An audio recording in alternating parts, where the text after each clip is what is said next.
Hello, everybody. We're ready to go. I'm gonna try to keep this short tonight. This kind of be a dry run on what we're gonna do Monday, but we'll go through the agenda. If anybody has any questions or any information they need, we'll try to provide it. I'm required to read this. I need to have a motion to make determination on the record that we're meeting electronically is. Hello, everybody. We're ready to go. I'm gonna try to keep this short tonight. This kind of be a dry run on what we're gonna do Monday, but we'll go through the agenda. If anybody has any questions or any information they need, we'll try to provide it. I'm required to read. All right, I'm required to read this. I need to have a motion to make to determine on the record that we're meeting electronically. It's necessary to protect public health, safety, and welfare in light of coronavirus. So moved, Mr. Chairman. Motion, have a second? Second. Have a second, all righty.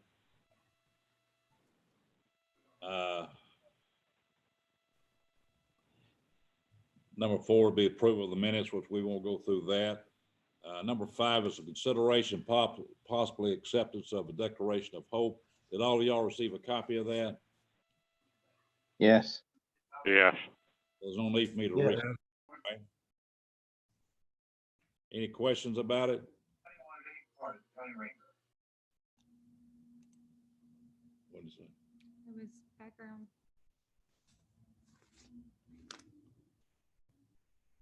There's no, the county mayor is not here. No, I don't have any announcements to make, basically. County mayor is here. Oh, the mayor is here. Okay, I'm sorry. He's right there. You're showing up in dark. You have anything to say? Any report? Any reports or presentations? Presentation will be fine. No presentations. I don't have any announcements. I think the jail is going well. I don't have any report on that as of now. Do we have any reports from any of the chairmen of any of those standing committees? From the, excuse me, from the property committee, Mr. Chairman, get my throat clear. The only thing I have is to announce that we did not get the AT&T tower. It went to the Farm Bureau office next door to us up there. So, but we were number 2. So if anything was to fall through, we would be up for it. But it looks really good for them to have it over there. All right. Any other reports from any committees? Insurance committee met today, and fund balance is $2,087,900. It was voted that the dental insurance program would remain the same. The vision also remains the same.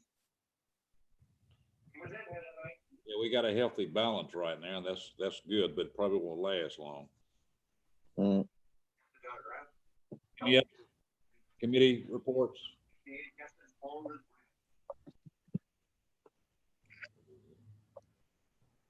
No other committee reports? Under item 12, we have to accept the resignation of Claudia Brown, which I'm sure we'll do that. Item number 13 is consideration of possible acceptance of a resolution to amend the text of the zoning resolution of Madison County from the Planning Region Article 16 provision governing FH special flood and hazardous declaration. We've got 3 resolutions on the agenda, and I assume they're coming from the planning department. Hey, Deaton, you're not coming across real loud, son. I'm not. Well, we got I it. hear him fine. Is that better? Some better. Gary, that number 14 was a committee recommendation, so it won't need a second in the meeting. All right. What about number 14? What about number 13? That one's not my committee. I don't know about that one. Anybody aware of 13 or 15? Mr. Chairman, I believe these zoning resolutions generally require it's a public hearing. So when we have a regular meeting, we make a provision for public commentary. And since we don't have a real practical vehicle for that in these electronic meetings, my recommendation is that unless there's some time of the essence element to these that I'm not aware of, my recommendation would be that we pass these until we can have a meeting that provides for public comment. I got you. So 13, 14, and 15 would move basically to May. Hopefully by then we'll be meeting again together.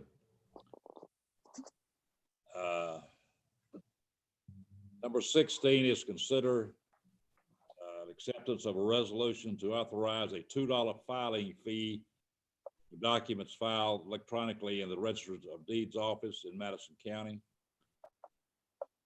Anybody have any questions about that?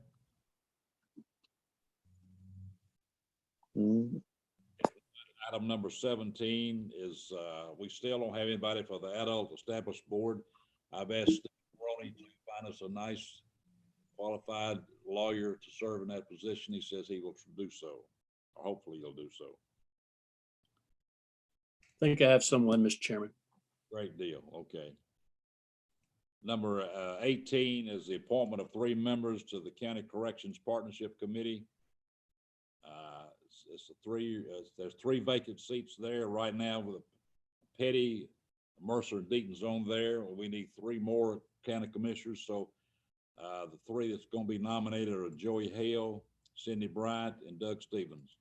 If there's any other nominations, they can come from the floor. Sounds good. All right, number 19 is appointment of 3 members to the Madison County Equalization Board, 2-year term. Mrs. Cruz, Mr. Hearn, and Mrs. Vale are incumbents. Sherry Mulberry is she's not. She's an alternate. She's an alternate on there. Hey, Dean, I'll talk to Francis before the meeting, but I'm pretty sure that those are good active members and she would want them reappointed, but I will find that out before the meeting. Yeah, we've already called them. They will serve. Did you hear me, Mayor? Yes, We've already talked to them. yes, okay. Number 20, appointment of 1 member to the West Tennessee Healthcare Board, trustees, Greg Milan, incumbent.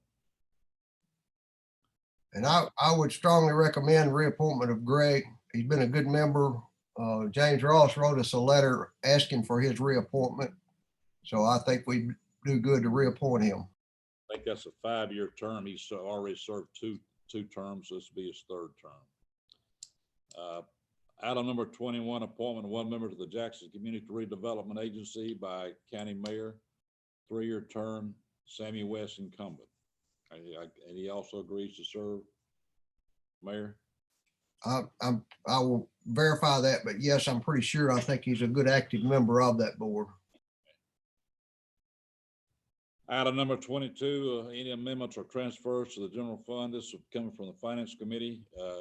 Is anything you want to go over on that, Mayor? The budget amendments. Any budget? I can't think of anything unless Karen's got something she wants to discuss on them. Karen's on the call. No, sir. The only thing that was changed when it came to the financial management was we took the 30,000 that Jason Moore had asked for and split it between the consultant and operating supplies related to the COVID crisis. Karen, Okay. let me ask you, did you send, did all commissioners receive the questions you asked the sheriff on his budget? No, sir, but I'll be glad to send that to everyone if you'd like. I think that would be good to do so. All right, consider it done.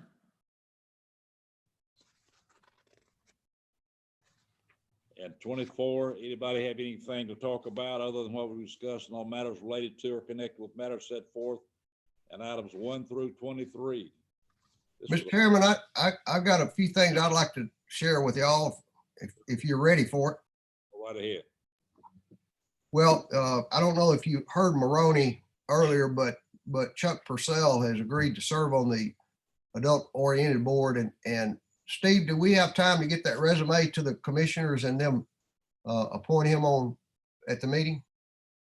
No, sir, he'd have to be appointed at the May meeting because his resume has to be in, I think it's 10 days, but we're too close to the meeting to get it in now, but I did speak to him. He's willing to serve. He appreciated the opportunity.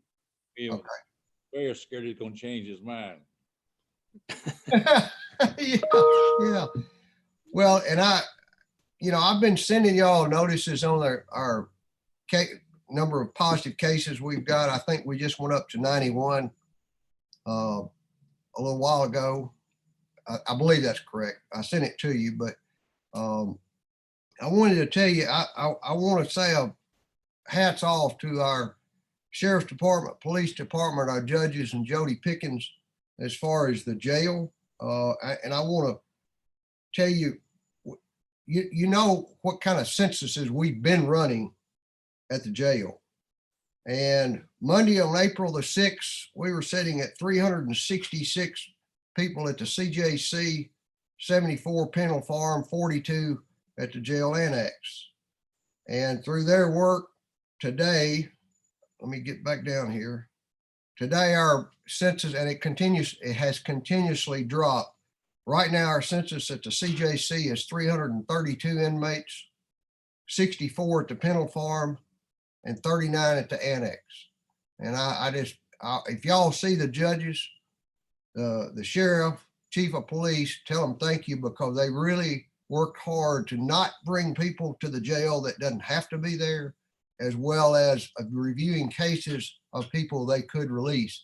And that's really helped us. And I will also compliment Rudder on the way he's handled the jail. You know, we've got, I think my memory is correct, and somebody can correct me if I'm wrong, but I think we had 4 jailers test positive for the virus.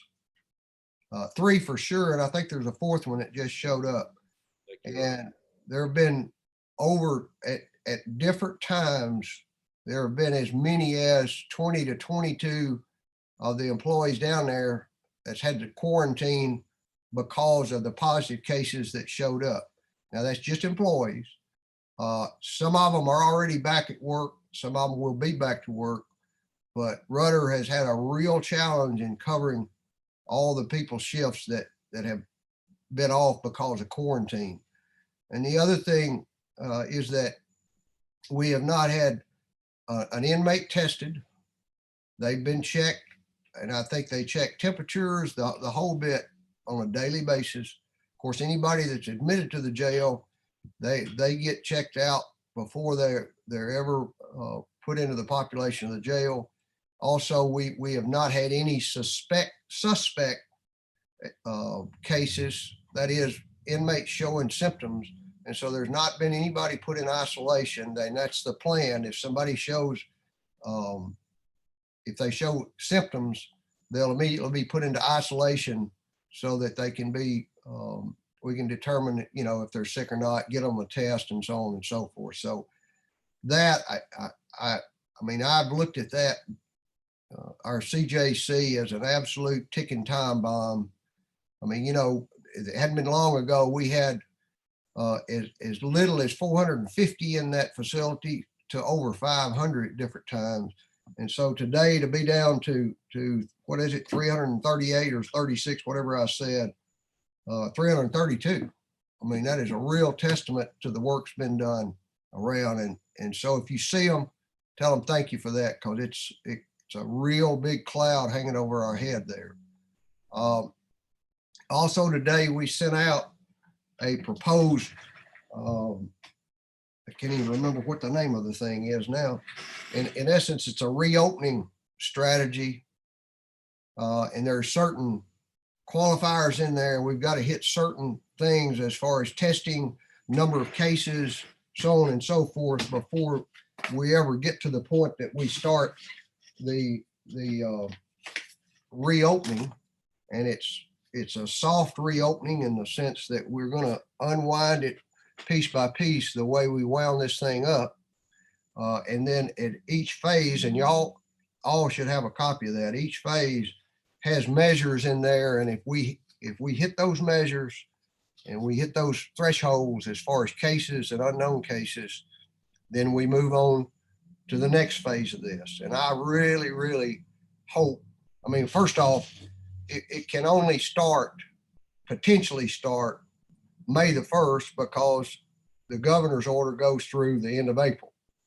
But if we can hit those numbers, we can slowly get our economy wound back up. But I do feel pretty good about how our folks, our citizens are sheltering at home. I've been to Home Depot twice. It's the only place I've been in 3 weeks or 4 besides the health department and courthouse. But when I've been there, I'm very impressed with how Home Depot as well as Lowe's and Kroger, the whole bit, everybody is really taking precautions on social distancing, limiting the number of people in the stores. And I think that's just one of the keys that's continue to help our case increases at a reasonable level. So anyway, that's all I've got, unless anybody's got any questions on any of that.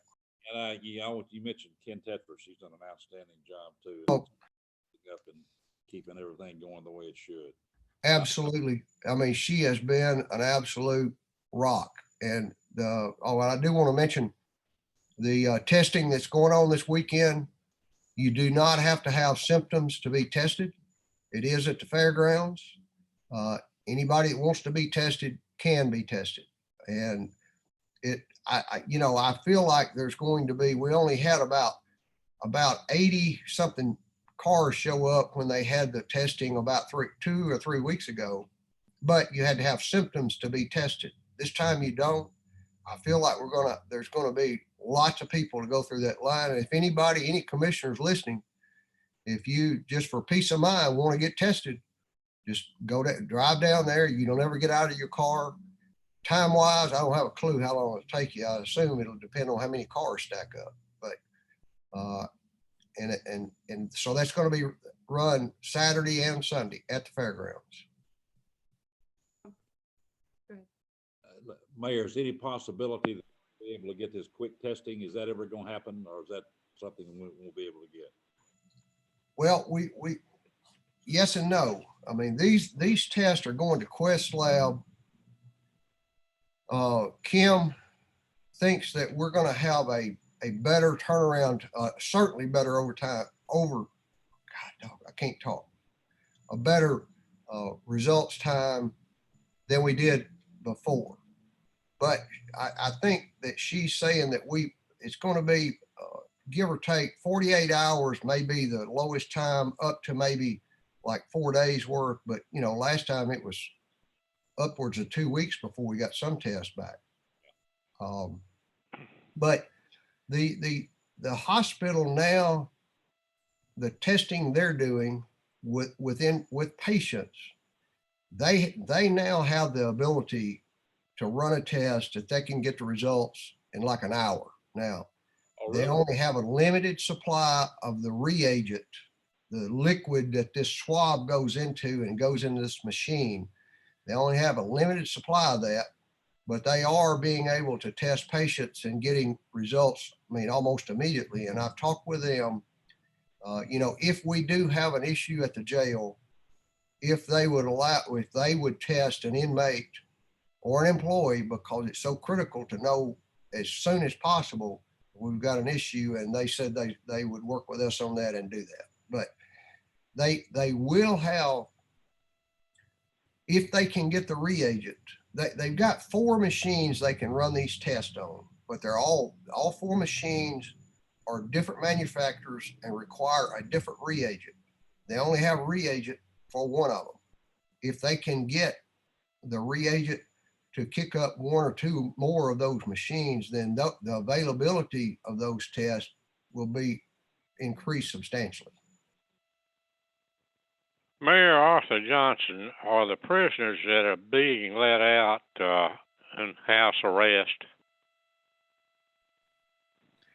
Bo, I can't tell you. I know that Jody Pickens and the judges review cases periodically on a regular basis, and they look, I'm just telling you what I think. They look at the time they've served, or if, I don't know the criteria. They strictly set and dictate who's going to be released. But as far as how they're released in the sense of, are they house arrest? Are they, do they have a ankle band on? I don't know. I don't know how they release them.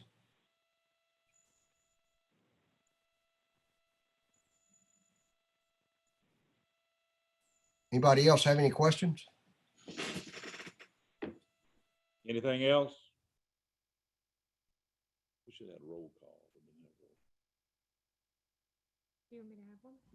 Hey, let's have a roll call before we leave, see who's here, so we'll know.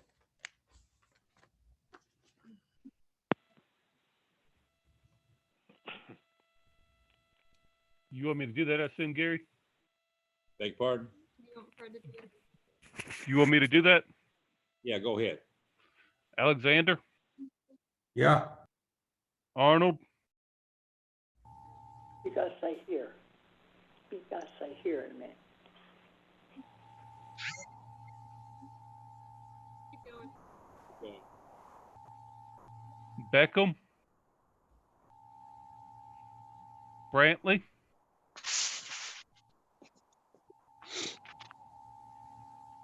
Brown Claudel, Brown Scott, Present. Bryant, Bush, Here. Compton, Here. Deaton, Here. Ellison, Gobble, Here. Hale, Johnson Arthur, Here. Johnson Barbara, Martin, Here. Mercer,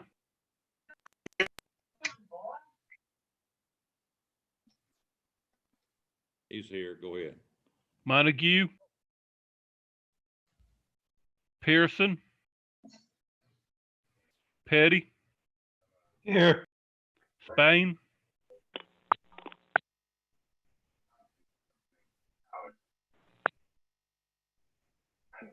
He's here, go ahead. Spearman, Stevenson, Taylor,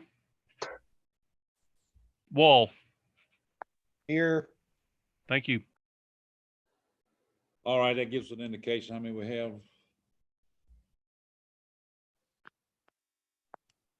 I didn't count, Mr. Chairman. I was just playing. 1, 2, We got a count here. 4, 5, 6, 12. We have 12 of the 25 present.